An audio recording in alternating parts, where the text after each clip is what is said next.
ప్రహ్లాదుని హిరణ్యకశిపుడు ప్రహ్లాదుని ఎక్కడరా నీ స్వామి, ఎక్కడరా నీ హరి అని అడిగినప్పుడు, నీ మనసుతో చూడు తండ్రి గారు, ఎక్కడైనా కనిపిస్తాడు, అందులేడని ఇందుగలడని ఎందెందు వెతికినా అందందే గలడు ఆ శ్రీహరి అన్నారు కదా. అయితే ఈ స్తంభంలో ఉంటాడా అని ఆ స్తంభాన్ని పలగొట్టినప్పుడు లక్ష్మీ నరసింహస్వామి ఉగ్రరూపం బయటికి వస్తుంది కదా.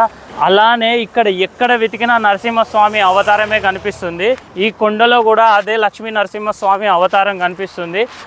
చూడండి, ఇన్స్టాలో ట్రెండ్ అవుతున్న లక్ష్మీ నరసింహస్వామి అవతారం ఒక కొండకు వెలిసిందని చెప్పారు కదా, అక్కడికే వెళ్ళాను నేను. యాదగిరిగుట్టకి వెళ్ళే రూట్లో ఉన్నది. మనం దారిని అస్సలు కన్ఫ్యూజ్ కాని అవసరం లేదు. యాదగిరిగుట్ట ఆర్చ్ నుంచి వెళ్ళి కొంచెం ముందుకు వచ్చిన తర్వాత ఇక్కడ ఫ్లెక్సీలు పెట్టారు.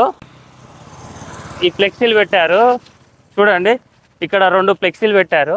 కొంచెం ముందు పోయి యూటర్న్ తీసుకొని వస్తే ఈ ఫ్లెక్సీలు కనపడతాయి మనకు. అక్కడనే గుట్ట పైన దేవుడు ఉన్నాడు. కొంచెం జూమ్ చేసి చూపిస్తాను చూడండి.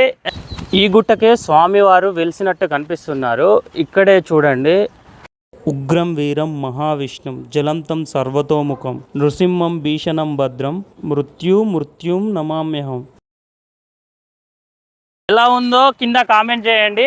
ఈ వీడియో కనుక నచ్చితే లైక్ చేయండి. నా ఛానల్ని సబ్స్క్రైబ్ చేయడం మాత్రం మర్చిపోవద్దు. మీరు కూడా స్వామివారిని ఒకసారి దర్శనం చేసుకోండి.